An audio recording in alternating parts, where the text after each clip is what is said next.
Okay, so now we're going to get ready to prepare this for the new coating and for the polishing.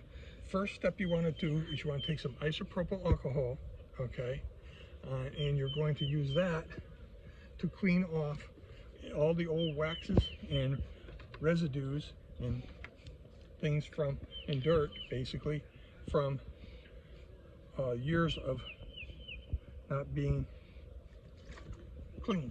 All right, so we're going to use the isopropyl alcohol to clean the headlight down and get all of the dirt and the waxes and polymers off it, and try and keep it off your paint because it may take your wax off your paint as well.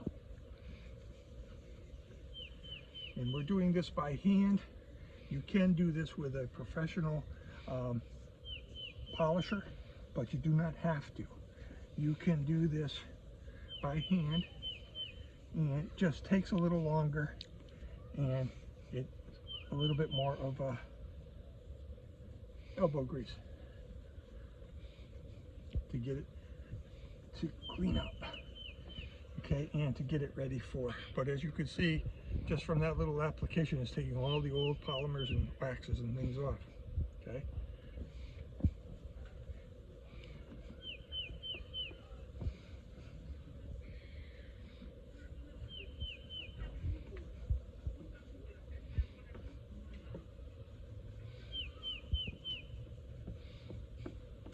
Okay, then the next step I'm going to do is let it dry, and we will apply the mothers and start doing the polishing.